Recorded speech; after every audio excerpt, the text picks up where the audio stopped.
ಕರ್ತನ ನಾಮದಲ್ಲಿ ನಿಮ್ಮೆಲ್ಲರಿಗೂ ಶಲೋಮ್. ಈ ದಿನ ಯೇಸು ಮಾಡಿರುವಂತಹ ಅದ್ಭುತಗಳಲ್ಲಿ ಆಹಾರದಲ್ಲಿ ಮಾಡಿದ ಅದ್ಭುತ ಎಂಬುದನ್ನು ನಿಮ್ಮೊಂದಿಗೆ ಹಂಚಿಕೊಳ್ಳಲು ಬಯಸುತ್ತೇನೆ. ಮಾರ್ಕ ಸುವಾರ್ತೆ 6ನೇ ಅಧ್ಯಾಯ ವಚನ 30ರಿಂದ ಓದುತ್ತೇನೆ ಕೇಳಿ. ಇತ್ತಲಾಗಿ ಅಪೊಸ್ತಲರು ಆತನ ಬಳಿಗೆ ಕೂಡಿ ಬಂದು ತಾವು ಮಾಡಿದ್ದನ್ನು ಉಪದೇಶಿಸಿದ್ದನ್ನು ಎಲ್ಲಾ ಆತನಿಗೆ ತಿಳಿಸಿದರು.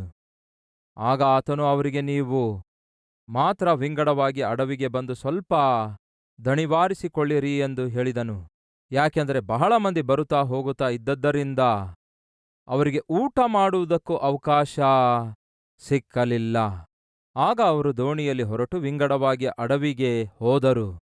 ಅವರು ಹೋಗುವುದನ್ನು ಬಹುಜನರು ಕಂಡು ಅವರ ಗುರುತನ್ನು ಹಿಡಿದು ಎಲ್ಲ ಊರುಗಳಿಂದ ಕಾಲುನಡಿಗೆಯಾಗಿ ಓಡಿ ಅವರಿಗಿಂತ ಮುಂಚೆ ಅಲ್ಲಿ ಸೇರಿದರು. ಯೇಸುಕ್ರಿಸ್ತನು ತನ್ನ ಶಿಷ್ಯರಿಗೆ ಹೇಳ್ತಾರೆ, ಹೋಗಿ ನೀವು ಮೊದಲು ಸುವಾರ್ತೆಯನ್ನು ಸಾರಿರಿ. ಆ ನಂತರ ಯಾರೆಲ್ಲ ಶಾರೀರಿಕವಾಗಿ ಬಲಹೀನವಾಗಿದ್ದಾರೋ ಅವರನ್ನು ಸ್ವಸ್ಥಪಡಿಸಿರಿ ಅನ್ನುತ್ತಾರೆ.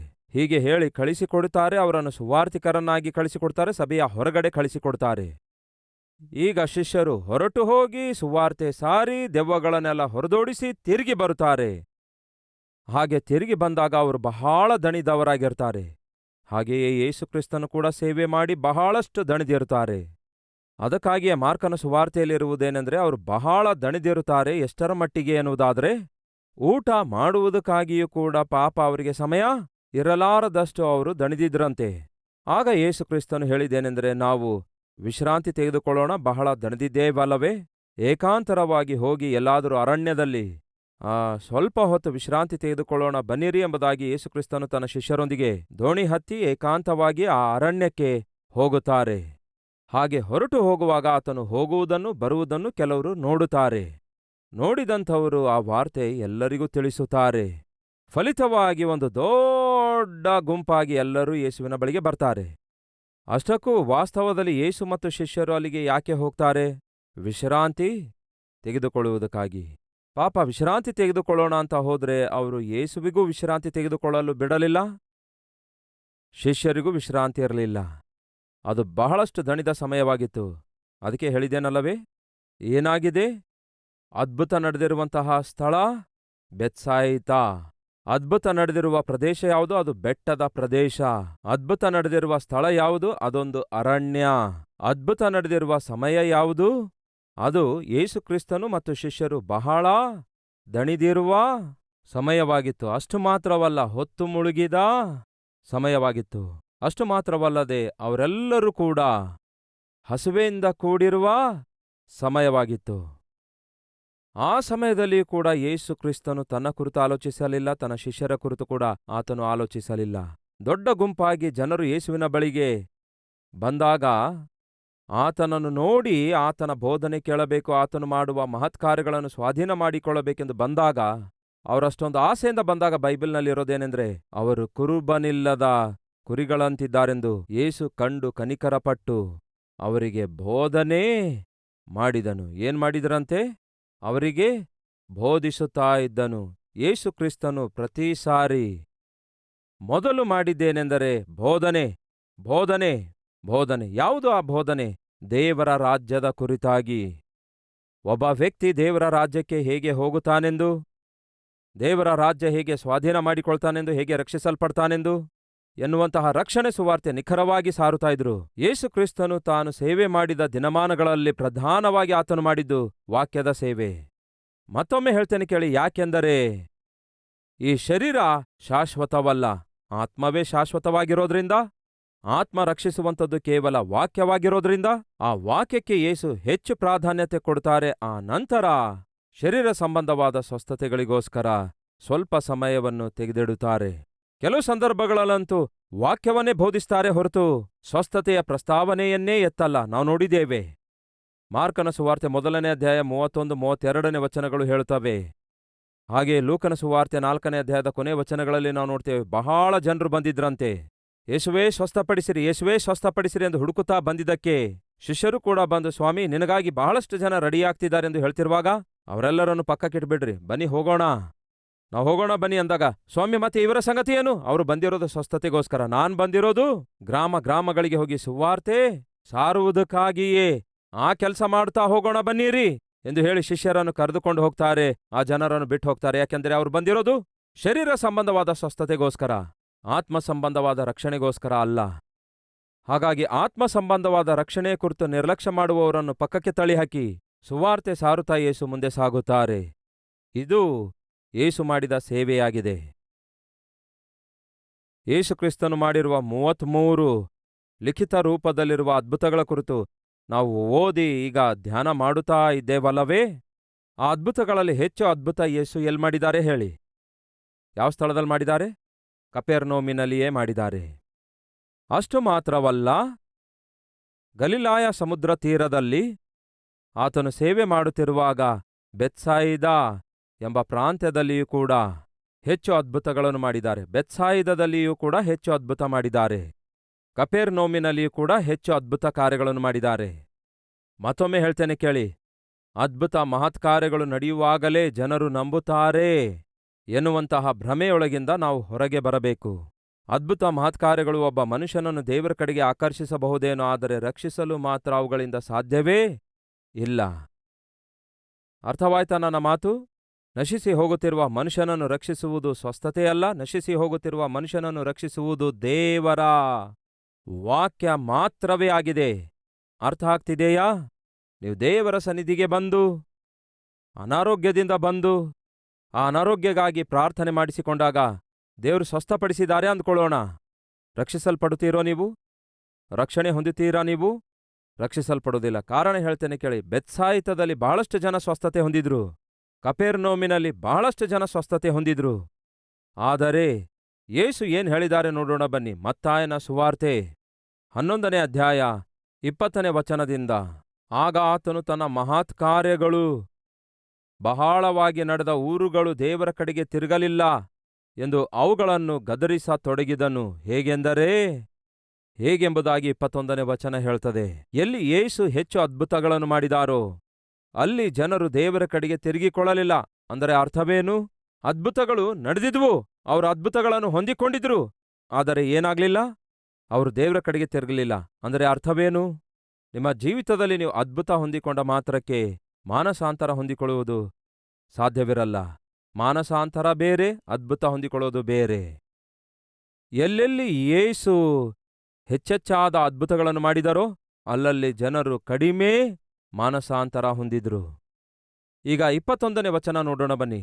ಅಯ್ಯೋ ಖೊರಾಜೀನೇ, ಅಯ್ಯೋ ಬೆತ್ಸಾಯಿದವೇ. ಯಾವ ಊರು? ಬೆತ್ಸಾಯಿದವೇ. ಅಯ್ಯೋ ಬೆತ್ಸಾಯಿದವೇ, ನಿಮ್ಮಲ್ಲಿ ನಡೆದ ಮಹತ್ಕಾರ್ಯಗಳು ತೂರ್ ಮತ್ತು ಸೀದೋನ್ ಪಟ್ಟಣಗಳಲ್ಲಿ ನಡೆದಿದ್ದರೆ ಅಲ್ಲಿ ಅವರು ಆಗಲೇ ಗೋಣಿತಟ್ಟು ಹೊದ್ದುಕೊಂಡು ಬೂದಿಯಲ್ಲಿ ಕೂತುಕೊಂಡು ದೇವರ ಕಡೆಗೆ ತಿರುಗಿಕೊಳ್ಳುತ್ತಾ ಇದ್ದರು. 23ನೇ ವಚನ.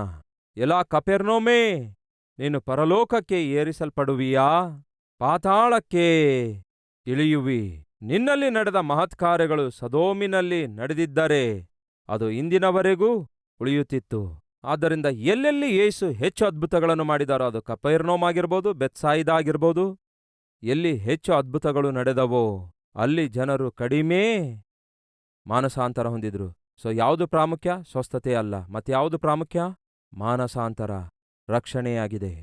ಸೊ ಯೇಸು ಕ್ರಿಸ್ತನು ಆ ದಿನ ಬೆತ್ಸಾಯಿದಾ ಎನ್ನುವಂತಹ ಪ್ರಾಂತ್ಯದಲ್ಲಿ, ಒಂದು ಬೆಟ್ಟದ ಮೇಲೆ, ಸಮುದ್ರ ತೀರದಲ್ಲಿ ಅನೇಕ ಜನರು ಕೂಡಿ ಬಂದಾಗ, ಸಮುದ್ರ ತೀರ ಎಂದು ಹೇಳಿದೆನಲ್ಲವೇ?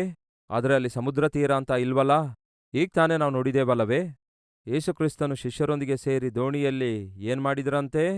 ಅರಣ್ಯಕ್ಕೆ ಹೋಗ್ತಾರೆ.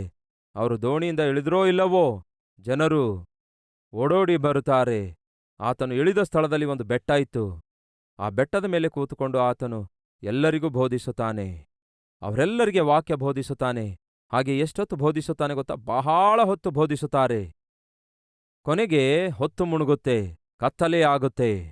ನಮ್ಮಲ್ಲಿ ಕೆಲವರಿಗೆ ಪಾಪ ಕಾರಣ ಏನೇ ಆಗಿರ್ಬೋದು, ಆದರೆ ಒಂದು 15-20 ನಿಮಿಷ ವಾಕ್ಯ ಹೆಚ್ಚು ಸಾರುವುದಾದರೆ ಬ್ಯಾಗ್ಗಳೆಲ್ಲ ರೆಡಿ ಮಾಡ್ಕೊಳ್ತಾರೆ. ಪಾಲಿಥೀನ್ ಕವರ್ ಒಳಗೆ ಬೈಬಲ್ ಇಡ್ತಾರೆ. ನೀವು ಹೇಳೋದು ಹೇಳ್ಕೊಳ್ರಿ, ನಮಗೆ ಅವಶ್ಯಕತೆ ಇಲ್ಲ ಅನ್ನುತ್ತಾರೆ. ಇನ್ನು ಸ್ಲೋ ಆಗಿ ಎದ್ದು ಹೊರಡುತ್ತಾರೆ. ಕೆಲವರು ದೂರ ಸ್ಥಳದಿಂದ ಬಂದಿರ್ತಾರೆ ಪಾಪ. ಮತ್ತಿತರ ಕಾರಣಗಳಿರ್ಬೋದು, ನಾನೇನು ಒಪ್ಪಿಕೊಳ್ಳುತ್ತಾ ಇಲ್ಲ ಅಂತಲ್ಲ. ಆದರೆ ಆ ಕಾಲದಲ್ಲಿ ಯೇಸುಕ್ರಿಸ್ತನು ಸುದೀರ್ಘವಾಗಿ ವಾಕ್ಯ ಸಾರ್ತಿರುವಾಗ ಯಾರೂ ಎದ್ದು ಹೋಗ್ಲಿಲ್ಲ. ಅವರು ಹಾಗೆಯೇ ಬಂದು ಯೇಸುಕ್ರಿಸ್ತನ ವಾಕ್ಯ ಕೇಳುತ್ತಲೇ ಇದ್ರು. ಆಗ ಶಿಷ್ಯರು ಬಂದು ಹೇಳ್ತಾರೆ, ಸ್ವಾಮಿ, ಇವರು ಬಹಳ ಹೊತ್ತಿನಿಂದ ವಾಕ್ಯ ಕೇಳುತ್ತಾ ಕೂತ್ಕೊಂಡಿದ್ದಾರಲ್ಲವೇ? ಈಗ ಹೊತ್ತು ಮುಳುಗಿದೆ, ಕತ್ತಲೆ ಆಗುತ್ತಾ ಇದೆ, ಇದು ಅರಣ್ಯ ಪ್ರಾಂತ್ಯವಾಗಿದೆ, ಇಲ್ಲಿ ಇವರಿಗೆ ಬಡಿಸಲು ಭೋಜನವಿಲ್ಲ, ಬಹಳ ದೂರ ಸ್ಥಳದಿಂದ ಬಂದಿದ್ದಾರೆ. ಇವರನ್ನು ನಾವು ಕಳಿಸಿಕೊಡುವುದಾದರೆ ಅವರು ಹೋಗಿ ವಿಶ್ರಾಂತಿ ತೆಗೆದುಕೊಳ್ತಾರೆ. ಎರಡನೇದು, ಎಲ್ಲೋ ಒಂದು ಸ್ಥಳದಲ್ಲಿ ಆಹಾರ ಕೊಂಡುಕೊಳ್ತಾರೆ. ಅವರನ್ನು ಕಳಿಸಿಕೊಡೋಣ ಎಂಬುದಾಗಿ ಶಿಷ್ಯರು ಸಲಹೆ ಕೊಡ್ತಾರೆ. ಯಾರಿಗೆ? ಯೇಸುವಿಗೆ ಸಲಹೆ ಕೊಡ್ತಾರೆ. ಆಗ ಯೇಸು ಕ್ರಿಸ್ತನು ತನ್ನ ಶಿಷ್ಯರಿಗೆ ಹೇಳ್ತಾರೆ, ಇವರನ್ನು ಕಳಿಸಿಕೊಡುವ ಹಾಗಿಲ್ಲ, ನೀವೇ ಅವರಿಗೆ ಭೋಜನ ಬಡಿಸಬೇಕು ಅನ್ನುತ್ತಾರೆ. ಅವರಿಗೆ ಹೃದಯ ಒಡೆದಂತಾಯ್ತು. ಏನಂದ್ರಿ? ನಾವು ಭೋಜನ ಬಡಿಸಬೇಕು? ಇವರಿಗೇನಾದರೂ ನಾವು ಭೋಜನ ಬಡಿಸಬೇಕಾದ್ರೆ ಎಷ್ಟು ದುಡ್ಡು ಬೇಕಾಗ್ತದೆ ಗೊತ್ತಾ? ಯೇಸುವೆ, ಎಷ್ಟು ದುಡ್ಡು ಬೇಕಾಗ್ತದೆ ಗೊತ್ತಾ? ಅವರು ಲೆಕ್ಕಾಚಾರ ಮಾಡಲು, ಲೆಕ್ಕ ಹಾಕಲು ಶುರು ಮಾಡಿಕೊಳ್ತಾರೆ. ನಾನು ಕೂಡ ಒಮ್ಮೆ ಇಂತಹ ಹುಚ್ಚು ಕೆಲಸ ಮಾಡಿದೆ. ಬಹಳಷ್ಟು ವರ್ಷಗಳ ಹಿಂದೆ ನಾವು ಮಾಡುವ ಸೇವೆಗೆ ಎಷ್ಟು ಖರ್ಚಾಗ್ತದೆ ಎಂದು, ಅಷ್ಟಕ್ಕೂ ನಮಗೆ ಬರುವ ಕಾಣಿಕೆ ಎಷ್ಟು, ಅಷ್ಟಕ್ಕೂ ನಮಗೆ ಬರೋದೆಷ್ಟು, ಖರ್ಚೆಷ್ಟು ಎಂಬುದಾಗಿ ಒಂದು ದಿನ ನಾನು ಕೂತ್ಕೊಂಡು ಪೂರ್ತಿ ಲೆಕ್ಕಾಚಾರ ಹಾಕ್ತಾ ಕೂತ್ಕೊಂಡೆ. ಬರುವುದೇನೋ ಬಹಳ ಕಡಿಮೆ ಇದೆ, ಖರ್ಚೇನೋ ಬಹಳ ಹೆಚ್ಚಾಗಿದೆ. ನೋಡಿ, 3 ದಿನ ಮಂಚದ ಮೇಲೆ ಮಲಗದೆ, ಎದರಿಂದ? ಜ್ವರದಿಂದ. ಯಾಕೆಂದರೆ, ಅಯ್ಯೋ ಯೇಸುವೆ, ಏನಿದು, ನಮಗೆ ಬರುವ ಕಾಣಿಕೆನೋ ಬಹಳ ಕಡಿಮೆ, ಖರ್ಚೇನೋ ಬಹಳ ಹೆಚ್ಚಾಗಿದೆ, ಹೀಗಾದ್ರೆ ಏನ್ ಸೇವೆ ಮಾಡ್ಲಿಕ್ಕಾಗುತ್ತೆ ಯೇಸುವೆ ಎಂಬುದಾಗಿ ಆ ಚಿಂತೆಯಿಂದ, ಬಾಧೆಯಿಂದ, ಭಯದಿಂದ ಜ್ವರವೇ ಬಂತು. 3 ದಿನ ಮಂಚದ ಮೇಲೆ ಮಲಗದೆ. ಇನ್ನು ಅಂದಿನಿಂದ ಅದರ ತಂಟೆಗೆ ಹೋಗ್ಲಿಲ್ಲ ನಾನು. ಯಾವುದರ ತಂಟೆಗೆ? ಶಿಷ್ಯರು ಬಂದು ಲೆಕ್ಕಾಚಾರ ಹಾಕ್ತಿದ್ದಾರೆ. ಆದರೆ ಯೇಸು ಹೇಳ್ತಾರೆ, ನೀವೇ ಭೋಜನ ಬಡಿಸಬೇಕು. ನಾವೆಲ್ಲಿಂದ ಬಡಿಸ್ಲಿಕ್ಕಾಗತ್ತೆ ಯೇಸುವೆ? ಎಲ್ಲಿಂದ ತಂದು ಕೊಡ್ಲಿಕ್ಕಾಗತ್ತೆ ನಾವು? ನಿಮ್ಮ ಹತ್ತಿರ ಏನಾದ್ರೂ ಇದೆಯಾ? ಹೋಗ್ ಕೇಳ್ರಿ ಎಂದು ಹೇಳಿದಾಗ ಶಿಷ್ಯರೆಲ್ಲರೂ ಸೇರಿ ಹೋಗ್ತಾರೆ. ನಿಮ್ಮ ಹತ್ರ ಏನಾದ್ರೂ ಇದೆಯಾ ಅಂದಾಗ ಒಬ್ಬ ಹುಡುಗ ಎದ್ದೇಳ್ತಾನೆ, ನನ್ನ ಹತ್ರ 5 ರೊಟ್ಟಿ 2 ಮೀನುಗಳಿವೆ ಎಂದ. ಆಂದ್ರೆಯ ಆ ಹುಡುಗನನ್ನು ಕರ್ತರ್ತಾನೆ. ಆ ಹುಡುಗನ ಕೈಯಲ್ಲಿರುವಂತಹ 5 ರೊಟ್ಟಿ 2 ಮೀನುಗಳನ್ನು ತಂದು ಯೇಸುವಿಗೆ ಕೊಡ್ತಾನೆ. ಆದರೆ ಅಲ್ಲಿರೋ ಕ್ವಶನ್ ಏನ್ ಗೊತ್ತಾ? ಈಗ ಸಿಕ್ಕಿರುವ ಈ 5 ರೊಟ್ಟಿ 2 ಮೀನುಗಳು ಯಾರಿಗೆ ಸಾಕಾಗ್ತವೆ? ಇದು ಪ್ರಶ್ನೆ. ಏನು ಪ್ರಶ್ನೆ? ಇರುವ 5 ರೊಟ್ಟಿ 2 ಮೀನುಗಳು ಹೇಳ್ರಿ, ಯಾರಿಗೆ ಸಾಕಾಗ್ತವೆ? ಈ ದಿನ ನಮ್ಮಲ್ಲಿಯೂ ಬಹಳಷ್ಟು ಜನರಿಗೆ ಅದೇ ಪ್ರಶ್ನೆ ಇದೆ. ನನಗೂ ಸಿಗುವಂತಹ ಸಂಬಳ, ಮುಂದೆ ಹೇಳಿ, ನನಗೆ ಸಿಗುವ ಸಂಬಳ ಸಾಕಾಗುವುದೆಲ್ಲಿ? ಈ ದಿನ ನಮ್ಮಲ್ಲಿ ಅನೇಕರಿಗೆ ಇಂತಹ ಪ್ರಶ್ನೆ ಇವೆ. ಮಕ್ಕಳನ್ನು ಓದಿಸಬೇಕು, ಮಕ್ಕಳ ವಿವಾಹ ವಿಷಯದಲ್ಲಿ ಎಷ್ಟೋ ಖರ್ಚು ಮಾಡಬೇಕು, ಆದರೆ ಬರುವ ಸಂಬಳ ಯಾರಿಗೆ ಸಾಕಾಗ್ತದೆ? ಮಾತ್ರವಲ್ಲ, ಆ ದಿನ ಅದು ಅರಣ್ಯ ಪ್ರಾಂತ್ಯವಾಗಿತ್ತಂತೆ. ಯಾವ ಸ್ಥಳ ಅದು? ಅರಣ್ಯ ಅಂತೆ. ಎರಡನೇದಾಗಿ ಕತ್ತಲೆಯಾಗಿತ್ತಂತೆ. ಕತ್ತಲೆ ಯಾವುದಕ್ಕೆ ಸಾದೃಶ್ಯ? ಯಾವುದೇ ಕೆಲಸ ಮಾಡ್ಲಿಕ್ಕಾಗದ ನಿಸ್ಸಹಾಯ ಸ್ಥಿತಿಗೇ ಸಾದೃಶ್ಯ. ಕತ್ತಲೆಯಲ್ಲಿ ನೀವೇನಾದ್ರೂ ಮಾಡ್ಲಿಕ್ಕಾಗುತ್ತದೋ? ಹೇಳ್ರಿ, ಮಾಡ್ಲಿಕ್ಕಾಗಲ್ಲ. ಕತ್ತಲೆಯಲ್ಲಿ ನೀವು ಬೀಗ ಹಾಕಿ ಲಾಕ್ ತೆಗೀಲಿಕ್ಕಾಗುತ್ತದೋ? ಟ್ರೈ ಮಾಡಿ ನೋಡಿ. ಅಂದರೆ ಕತ್ತಲೆ ಅಂದರೆ ನಿಸ್ಸಹಾಯ ಸ್ಥಿತಿ, ಏನು ಮಾಡಲಾಗದ ಪರಿಸ್ಥಿತಿ. ಆ ದಿನ ಅಲ್ಲಿರುವಂತಹ ಪರಿಸ್ಥಿತಿ ಅಂತದೆ ಅಂದರೆ ಏನು ಮಾಡಲಾಗದಂತಹ ಪರಿಸ್ಥಿತಿ. ಅಲ್ಲಿರೋದೇನೋ ದೊಡ್ಡ ಜನಸಮೂಹ. ಆ ಜನರಿಗೆ ಆಹಾರ ಬಡಿಸಬೇಕಾದ್ರೆ ಏನ್ ಮಾಡ್ಬೇಕೆಂದು ದಾರಿ ತೋಚ್ತಾ ಇಲ್ಲ. ಏನೂ ಮಾಡ್ಲಿಕ್ಕಾಗದ ನಿಸ್ಸಹಾಯ ಸ್ಥಿತಿ ಇತ್ತು. ಸಾಕಾಗದೇ ಇರುವಂತಹ ಆಹಾರ ಅವರ ಹತ್ರ ಇತ್ತು. 5 ರೊಟ್ಟಿ 2 ಮೀನಿದ್ವು. ಯೇಸುವೇ, ಇವು ಯಾರಿಗೆ ಸಾಕಾಗ್ತವೆ ಅಂದಾಗ ಯೇಸು ಹೇಳ್ತಾರೆ, ಎಲ್ಲರನ್ನೂ ಕೂತ್ಕೊಳ್ಳಲು ಹೇಳ್ರಿ. ವಾಕ್ಯದಲ್ಲಿ ಏನಿದೆ ಗೊತ್ತಾ? ಹುಲ್ಲಿನ ಮೇಲೆ ಕೂತ್ಕೊಂಡ್ರು. ಆ ಸ್ಥಳದಲ್ಲಿ ಏನಿತ್ತು? ಅದು ಅರಣ್ಯವೇ ಆಗಿತ್ತು, ಆದರೆ ಹಚ್ಚ ಹಸಿರಾದ ಹುಲ್ಲಿತ್ತು. ಕೂತ್ಕೊಳ್ಳಲು ಅನುಕೂಲವಾದ ಸ್ಥಳವಾಗಿತ್ತು. ಆದರೆ ಸಮಯ ಮಾತ್ರ ಅನುಕೂಲವಾದದ್ದಲ್ಲ, ಯಾಕೆಂದರೆ ಈಗಾಗಲೇ ಕತ್ತಲೆಯಾಗಿತ್ತು. ನಿಸ್ಸಹಾಯ ಸ್ಥಿತಿಯಲ್ಲಿರುವ ಪರಿಸ್ಥಿತಿ ಅದಾಗಿತ್ತು. ನಿಸ್ಸಹಾಯ ಸ್ಥಿತಿಯಲ್ಲಿ, ನಿಸ್ಸಹಾಯ ಸಮಯದಲ್ಲಿಯೂ ಕೂಡ ನನ್ನ ಯೇಸು ಏನ್ ಮಾಡಿದ್ರು ಗೊತ್ತಾ? ತನ್ನ ಮಹಿಮೆಯನ್ನು ತೋರ್ಪಡಿಸಿದ್ರು. ಸಾಕಾಗುವುದಿಲ್ಲ ಅಂದುಕೊಂಡ ಸಮಯದಲ್ಲಿ ಆತನು ಅಪ್ಪಣೆ ಕೊಟ್ಟಿರುವುದರಿಂದ, ಅಂದರೆ ಆತನು ಏನನ್ನು ನುಡಿದನೋ ಆ ರೀತಿ ನುಡಿದಿರುವುದರ ಮೇರೆಗೆ ಒದಗಿಸಿ ಕೊಡುವಾತನು ಕೂಡ ಆತನೇ. ಕೂತ್ಕೊಳ್ಳುವಂತೆ ಹೇಳ್ರಿ ಅವರಿಗೆ ಅಂದಾಗ ಎಷ್ಟು ನಂಬಿಕೆ ಬೇಕು ನೋಡ್ರಿ. ಸಹೋದರ ಸಹೋದರಿಯರೇ, ಎಲ್ಲರೂ ಲೈನಾಗಿ ಕೂತ್ಕೊಳ್ರಿ. ಎದಕ್ಕಾಗಿ? ಊಟ ಮಾಡುವುದಕ್ಕಾಗಿ. ಊಟವೋ? ಇಷ್ಟು ಸಾವಿರಾರು ಜನರಿಗೂ ಎಲ್ಲಿಂದ ಆಹಾರ ಬರುತ್ತೆ ಗೊತ್ತಿಲ್ಲ. ಬೋಧಕನು ಕೂತ್ಕೋ ಅನ್ನುತ್ತಿದ್ದಾರೆ, ಲೈನ್ ಆಗಿ ಕೂತ್ಕೊಳ್ರಿ. ಎಷ್ಟು ನಂಬಿಕೆ ಬೇಕು ನೋಡಿ. ಸುಮ್ನಿರಯ್ಯ, ಇಷ್ಟೊಂದು ಸಾವಿರಾರು ಜನರಿಗೆ ಎಲ್ಲಿಂದ ಬರುತ್ತೆ ಊಟ ನಮಗೊತ್ತಿಲ್ಲ. ಬೋಧಕನು ಹೇಳ್ತಿದ್ದಾರೆ, ಯೇಸು ಹೇಳ್ತಿದ್ದಾರೆ, ಲೈನಲ್ಲಿ ಕೂತ್ಕೊಳ್ತಿದ್ದಾರೆ, ಕೂತ್ಕೊಳ್ರಿ. ಹಾಗೆ ಪ್ರತಿಯೊಬ್ಬರು ಕೂಡ ಆ ರೀತಿ ಕೂತ್ಕೊಳ್ಬೇಕಾದ್ರೆ ಅವರಿಗೆ ಏನ್ ಬೇಕಿತ್ತು ಹೇಳ್ರಿ? ಕೂತ್ಕೊಳ್ಳುವುದು ಸುಲಭ ಅಂತೀರಾ ಇಲ್ಲ ಅಂತೀರಾ? ಚರ್ಚ್ಗೆ ಹೋದಾಗ ನಿಮಗೆ ಗೊತ್ತಾಗುತ್ತೆ, ಹೌದಲ್ಲವೇ? ಹೋಗಿ ಚೆನ್ನಾಗಿ ಕೂತ್ಕೊಳ್ತೀರಿ. ಸುಲಭ ಅಂತೀರೋ ಅಥವಾ ಕಷ್ಟ ಅಂತೀರೋ ಹೇಳ್ರಿ? ಬಹಳ ಸುಲಭ. ಆದರೆ ಆ ದಿನ ಅವರು ಕೂತುಕೊಳ್ಳುವಂಥದ್ದು ಅಷ್ಟು ಸುಲಭ ಆಗಿರಲಿಲ್ಲ. ಯಾಕೆ ಗೊತ್ತಾ? ಅದು ದೊಡ್ಡ ನಂಬಿಕೆಯನ್ನು ಸೂಚಿಸುತ್ತದೆ. ಏನಯ್ಯ ಪೇತ್ರನೇ, ಏನ್ ಹೇಳ್ತಾ ಇದ್ದಿ? ಏನಯ್ಯ ಅಂದ್ರಿಯಾ, ಏನ್ ಮಾತಾಡ್ತಾ ಇದ್ದೀರಿ? ನಮ್ಮೆಲ್ಲರನ್ನು ಯಾಕೆ ಕೂತ್ಕೊಳ್ಳಲು ಹೇಳ್ತೀರಿ? ಹೌದು, ನೀವೆಲ್ಲ ಕೂತ್ಕೊಳ್ರಿ. ಅದೇ, ಯಾಕೆ ಕೂತ್ಕೊಳ್ಬೇಕು? ಯಾಕೆ ಕೂತ್ಕೊಳ್ಳಲು ಹೇಳ್ತಾ ಇದ್ದೀರಿ? ನೀವೆಲ್ಲರೂ ಹಸುವೆಯಲ್ಲಿದ್ದೀರಲ್ಲವೋ? ಹಸುವೆಯಲ್ಲಿರುವ ಮಾತು ವಾಸ್ತವವೇ. ಮತ್ತೆ ಕೂತ್ಕೊಳ್ಳೋದೇನು? ನೀವು ಕೂತ್ಕೊಳ್ಳಿರಿ. ಯೇಸುವೇ ನಿಮಗಾಗಿ ಊಟದ ಅರೇಂಜ್ಮೆಂಟ್ ಮಾಡ್ತಿದ್ದಾರೆ. ಅದು ಹೇಗೆ ಸಾಧ್ಯ? ಹೇಗೆ ಸಾಧ್ಯವೆಂದು ನಮಗೂ ಅರ್ಥ ಆಗ್ತಿಲ್ಲ. ಲೆಕ್ಕಾಚಾರ ಹಾಕಿದ್ರೂ ಕೂಡ ಆಗ್ಲಿಲ್ಲ. ಆತನು ಹೇಳಿದಾನಷ್ಟೇ, ನಿಮ್ಮೆಲ್ಲರನ್ನು ಕೂತ್ಕೊಳ್ಳುವಂತೆ ಹೇಳಿದ್ದಾರೆ, ಕೂತ್ಕೊಳ್ರಿ, ನಿಮಗೆ ಆಹಾರ ಬಡಿಸ್ಲಿಕ್ಕಿದ್ದೇವೆ. ಆ ದಿನ ಅವರು ಕೂತುಕೊಳ್ಳುವಂಥದ್ದು ಅದು ಅಷ್ಟು ಸುಲಭವಾದ ಕೆಲಸ ಆಗಿರಲಿಲ್ಲ. ಅದು ಯಾವುದರ ಮೇಲೆ ಆಧಾರಗೊಂಡಿತು? ನಂಬಿಕೆಯ ಮೇಲೆ ಆಧಾರಗೊಂಡಿತು. ಪ್ರಿಯ ಸಹೋದರ ಸಹೋದರಿಯರೇ, ಕೆಲವು ಸಂದರ್ಭದಲ್ಲಿ ನಾವೇನ್ ಮಾಡಬೇಕೆಂದು ದಾರಿ ತೋಚದಿರುವಾಗ ನಾವೇನ್ ಮಾಡಬೇಕು ಗೊತ್ತಾ? ಯೇಸು ಹೇಳಿದ ಪ್ರಕಾರ ಆತನ ಪಾದ ಸನ್ನಿಧಿಯಲ್ಲಿ ನಾವು ಕೂತ್ಕೊಂಡ್ರೆ ಸಾಕು. ಅದ್ಭುತ ಕಾರ್ಯವನ್ನು ಆಟೋಮೆಟಿಕ್ ಆಗಿ ಆತನೇ ಮಾಡುತ್ತಾನೆ. ನಾವು ಕೂತ್ಕೊಳ್ಳಲಾಗಲ್ಲ. ಯಾಕೆಂದರೆ ಸಮಸ್ಯೆಗಳು ಆ ರೀತಿಯಾಗಿವೆ. ಕೈಕಾಲುಗಳು ಚಲಿಸುವುದಿಲ್ಲ, ಕೂತ್ಕೊಳ್ಳಲು ಬರಲ್ಲ, ಮಲಗಲು ಬರಲ್ಲ, ಮಲಗಿದ್ರೂ ನಿದ್ದೆ ಬರಲ್ಲ. ಯಾಕೆಂದ್ರೆ ಸಮಸ್ಯೆ ಆ ರೀತಿಯಾಗಿವೆ. ಆದರೆ ಕರ್ತನು ಹೇಳ್ತಾರೆ, ನೀವು ಸುಮ್ಮನೆ ನಿಂತುಕೊಂಡು ನಾನು ಮಾಡುವ ರಕ್ಷಣೆಯ ಕಾರ್ಯವನ್ನು ನೋಡಿರಿ. ನೀವು ಕುಣಿದಾಡುವುದರಿಂದ, ಜಿಗಿದಾಡುವುದರಿಂದ, ಅಲ್ಲಿ ಇಲ್ಲಿ ತಿರುಗಾಡುವುದರಿಂದ, ಅಲ್ಲಿಗೆ ಇಲ್ಲಿಗೆ ಹೋಗುವುದರಿಂದ ಸಾಧ್ಯವಿಲ್ಲ ನಿಮ್ಮ ಜೀವಿತದಲ್ಲಿ ಅದ್ಭುತ ನಡೆಯೋದು. ನಾನು ಹೇಳಿದಂತೆ ಕಾಮಾಗಿ ಕೂತ್ಕೊಳ್ರಿ. ನಿಮ್ಮ ಜೀವಿತದಲ್ಲಿ ನಾನು ಮಾಡುವ ಅದ್ಭುತ ಕಾರ್ಯವನ್ನು ಮಾಡುತ್ತೇನೆ. ಆ ದಿನ ಅವರು ಆ ರೀತಿಯಾಗಿ ಕೂತ್ಕೊಳ್ಳೋದು ಅಷ್ಟು ಸುಲಭವಲ್ಲ. ಅದಕ್ಕೆ ನಂಬಿಕೆ ಬೇಕಿತ್ತು. ಅಂತಹ ನಂಬಿಕೆಯಿಂದಲೇ ಅವರು ಕೂತುಕೊಂಡಾಗ ಯೇಸು ಏನ್ ಮಾಡ್ತಾರೆ ಗೊತ್ತಾ? ಆ 5 ರೊಟ್ಟಿ 2 ಮೀನುಗಳನ್ನು ಆ ಚಿಕ್ಕ ಹುಡುಗನ ಕೈಯಿಂದ ತೆಗೆದುಕೊಳ್ತಾರೆ. ತೆಗೆದುಕೊಂಡೇನ್ ಮಾಡ್ತಾರೆ? ಆ 5 ರೊಟ್ಟಿ 2 ಮೀನುಗಳನ್ನು ಆಶೀರ್ವದಿಸ್ತಾರೆ. ಏನ್ ಮಾಡಿದ್ರು? ಆಶೀರ್ವದಿಸಿದ್ರು.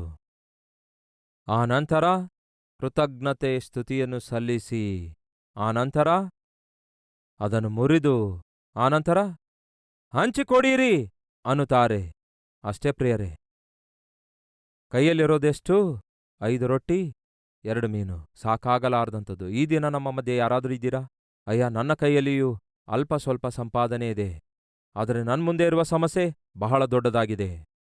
ಈ ಅಲ್ಪ ಸ್ವಲ್ಪ ಸಂಪಾದನೆಯೊಂದಿಗೆ, ಈ 10,000, 15,000, 20,000 ಸಂಬಳದೊಂದಿಗೆ ಯಾವ ರೀತಿ ನನ್ನ ಮಕ್ಕಳಿಗೆ ಓದಿಸಬೇಕೆಂದು ನನಗೆ ಅರ್ಥವಾಗ್ತಿಲ್ಲ.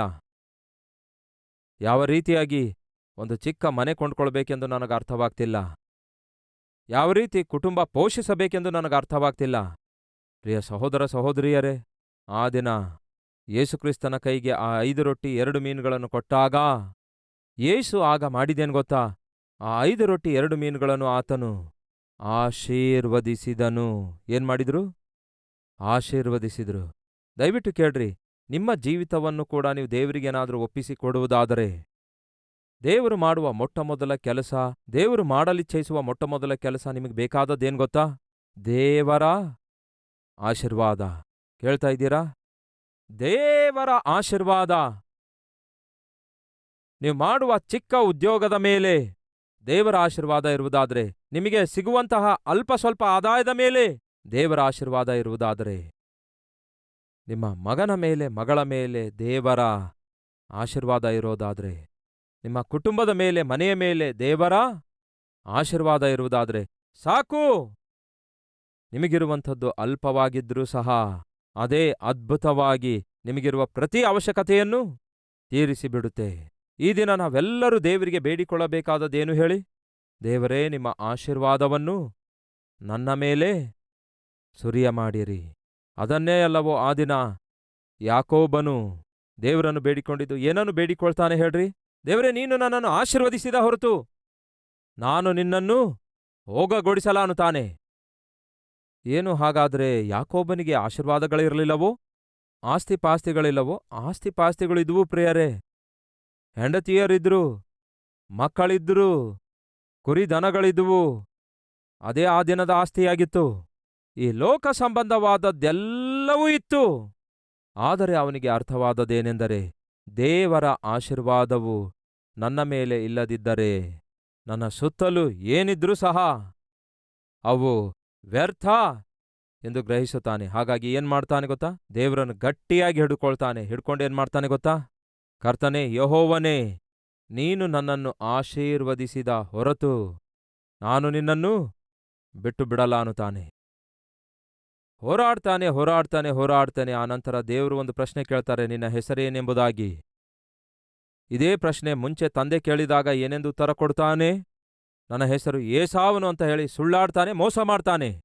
ಅದೇ ಪ್ರಶ್ನೆ ಈಗ ದೇವ್ರು ಕೇಳ್ತಿದ್ದಾರೆ, ನಿನ್ನ ಹೆಸರೇನೆಂದು? ನನ್ನ ಹೆಸರು ಯಾಕೋಬನು, ಮೋಸಗಾರನು ಎಂದು ಒಪ್ಪಿಕೊಂಡ.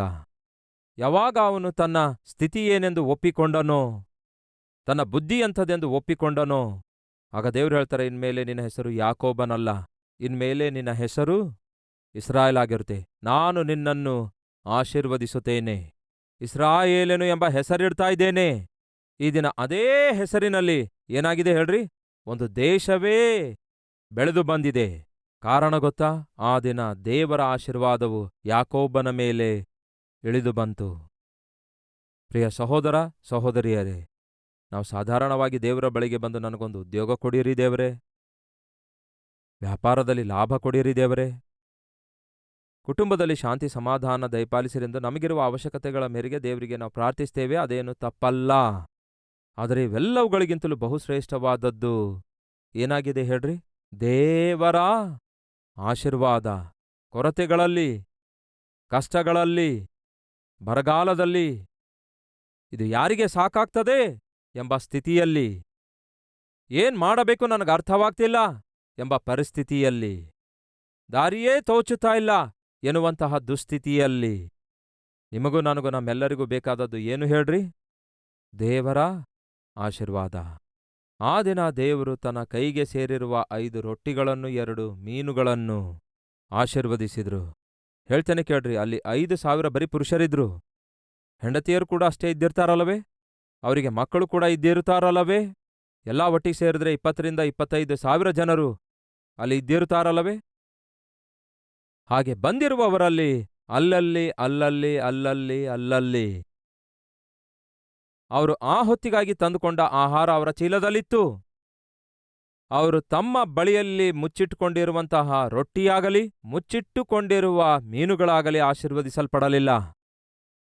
ಮತ್ಯಾವುದು ಆಶೀರ್ವದಿಸಲ್ಪಟ್ಟಿತು? ಯೇಸುವಿನ ಕೈಗೆ ಒಪ್ಪಿಸಲ್ಪಟ್ಟಿರುವಂತಹ ರೊಟ್ಟಿಗಳು, ಮೀನುಗಳು ಮಾತ್ರವೇ ಆಶೀರ್ವದಿಸಲ್ಪಟ್ಟವು. ಈ ವಾಕ್ಯ ಕೇಳ್ತಿರುವ ಸಹೋದರ ಸಹೋದರಿಯರೇ, ನೀವು ಜೀವಿಸ್ತಾ ಇದ್ದೀರಿ, ನಿಮ್ಮ ಜೀವಿತ ನಿಮ್ಮ ಕೈಯಲ್ಲಿದೆ.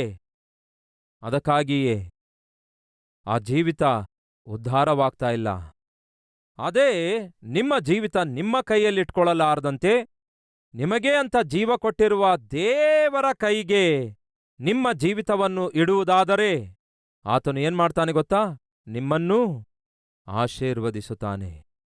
ಕೇಳ್ತಿದ್ದೇನೆ ಈ ವಾಕ್ಯ ಕೇಳುವಂಥವರಲ್ಲಿ, ಆ ದಿನ ಅಲ್ಲಿ ಕೂತವರಲ್ಲಿ ಬಹಳಷ್ಟು ಜನರ ಬಳಿಯಲ್ಲಿ ರೊಟ್ಟಿಗಳಿದ್ವು, ಮೀನುಗಳಿದ್ವು. ಅವು ಯಾವ ಆಶೀರ್ವಾದ ಹೊಂದಿಲ್ಲ. ಈ ವಾಕ್ಯ ಕೇಳುವ ಸಹೋದರ ಸಹೋದರಿಯರೇ, ಸಾವಿರಾರು ಜನರು ವಾಕ್ಯ ಕೇಳ್ತಾ ಇರ್ಬೋದಲ್ಲವೇ? ಆದರೆ ಯಾರ್ಯಾರು ತಮ್ಮ ಜೀವಿತವನ್ನು ಯೇಸುವಿನ ಕೈಗೆ ಒಪ್ಪಿಸಿಕೊಡ್ತಾರೋ ಅಂಥವರೇ ದಿವ್ಯದಾನಗಳನ್ನು ಹೊಂದಿಕೊಳ್ತಾರೆ, ಅವರೇ ಆಶೀರ್ವದಿಸಲ್ಪಡ್ತಾರೆ. ನನ್ನ ಪ್ರಶ್ನೆ, ನಿಮ್ಮಲ್ಲಿ ಎಷ್ಟು ಜನ ನಿಮ್ಮ ಜೀವಿತವನ್ನು ಸಂಪೂರ್ಣವಾಗಿ ಯೇಸುವಿಗೆ ಅರ್ಪಿಸಿಕೊಟ್ಟು ಯೇಸುವಿನ ಕೈಯಲ್ಲಿಟ್ಟಿದ್ದೀರೆಂದು ಒಂದು ಸಾರಿ ಆಲೋಚಿಸಿರಿ. ಮತ್ತೊಮ್ಮೆ ಹೇಳ್ತೇನೆ ಕೇಳಿ, ಹೈದರಾಬಾದಿಗೆ ನಾನು ಬಂದಾಗ ನನ್ನ ಜೀವಿತವನ್ನು ಯೇಸುವಿನ ಕೈಗೆ ಒಪ್ಪಿಸಿಕೊಟ್ಟು ಬಂದೆ. ಯೇಸುವಿನ ಕೈಗೆ ನನ್ನ ಜೀವಿತವನ್ನು ಕೊಟ್ಟು ಆತನು ನನ್ನ ಕೈಯಲ್ಲಿಟ್ಟಿರುವ ಬೈಬಲ್ ಒಂದನ್ನೇ ಹಿಡಿದುಕೊಂಡು ಹೈದರಾಬಾದ್ಗೆ ಬಂದೆ. ಆ ರೀತಿ ಒಬ್ಬ ಹುಡುಗನಂತೆ ಬಂದಿರುವ ನನ್ನನ್ನು ದೇವ್ರು ಏನ್ಮಾಡಿದ್ರು? ಹೇಳ್ತೇನೆ ಕೇಳಿ, ಆಶೀರ್ವದಿಸಿದ್ರು. ಅವರಲ್ಲಿ ಒಬ್ಬನನ್ನು 10,000ವನ್ನಾಗಿ ಮಾಡ್ತೇನೆಂದಿರುವ ದೇವರು ಇವತ್ತು ಲಕ್ಷಗಟ್ಟಲೆಯಾಗಿ ಮಾಡಿದ್ದಾರೆ. ಕೇಳಿ ಸಹೋದರ ಸಹೋದರಿಯರೇ, ಇದಕ್ಕೆ ಕಾರಣ ದೇವರು ಆಶೀರ್ವದಿಸಿದ್ದಾರೆ. ಇದೇನ ಸತೀಶ್ ಕುಮಾರಾದ ನಾನು ಏನೇ ಆಗಿದ್ರು, ನಮ್ಮ ಸಭೆ ಸೇವೆ ಏನೇ ಆಗಿದ್ರು, ಇದೆಲ್ಲದಕ್ಕೆ ಆಧಾರ ಏನಾಗಿದೆ ಗೊತ್ತಾ ನಿಮಗೆ? ದೇವರ ಆಶೀರ್ವಾದ. ಈ ಆಶೀರ್ವಾದ ಕೇವಲ ನಿಮಗೆ ಮಾತ್ರ ಅಲ್ಲ, ನಿಮ್ಮ ಕುಟುಂಬದ ಮೇಲೆ, ನಿಮ್ಮ ಮಕ್ಕಳ ಮೇಲೆ, ನಿಮ್ಮ ಮಕ್ಕಳ ಮಕ್ಕಳ ಮೇಲೆ ಇರಬೇಕಾದರೆ ಮೊದಲು ನೀವು ಯೇಸುವಿನ ಕೈಗೆ ಸೇರಬೇಕು. ಬನ್ನಿ ಪ್ರಾರ್ಥಿಸೋಣ, ಕರ್ತನಿಗೆ ಬೇಡಿಕೊಳ್ಳೋಣ.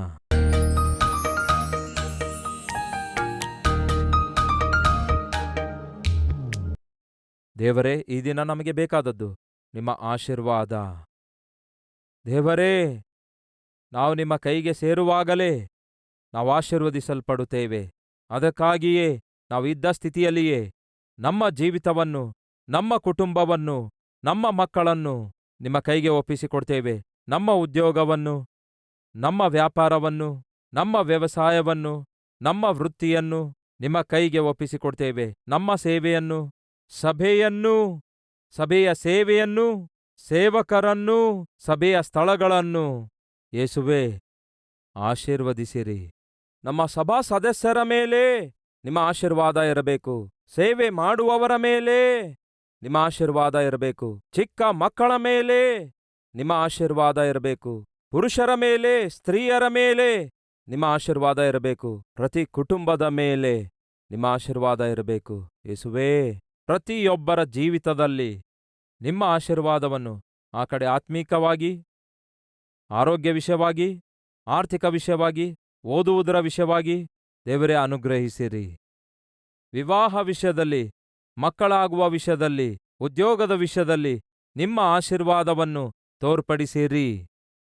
ಯೇಸುವೇ, ಯಾವ ಯಾವ ವಿಷಯಗಳಲ್ಲಿ ನಿಮ್ಮ ಆಶೀರ್ವಾದವು ನಮ್ಮ ಜೀವಿತದಲ್ಲಿ ಅವಶ್ಯಕವಾಗಿದೆಯೋ ಅಲ್ಲಿ ಆಶೀರ್ವಾದ ದಯಪಾಲಿಸಿರಿ. ನಮ್ಮ ಪ್ರಾರ್ಥನೆ ಲಾಲಿಸಿದ್ದಕ್ಕಾಗಿ, ಬೇಡಿದವುಗಳಿಗಿಂತಲೂ ಊಹಿಸಿದವುಗಳಿಗಿಂತಲೂ ಅತ್ಯಧಿಕವಾದಂತಹ ಉತ್ತರವನ್ನು ಅನುಗ್ರಹಿಸುತ್ತಿರುವುದಕ್ಕಾಗಿ ನಿಮಗೆ ಮಹಿಮೆ, ನಿಮಗೆ ಘನತೆ, ನಿಮಗೆ ಪ್ರಭಾವಗಳನ್ನು ಸಲ್ಲಿಸುತ್ತಾ ಯೇಸುವಿನ ನಾಮದಲ್ಲಿ ಬೇಡಿ ಹೊಂದಿದ್ದೇವೆ ತಂದೆಯೇ, ಆಮೇನ್.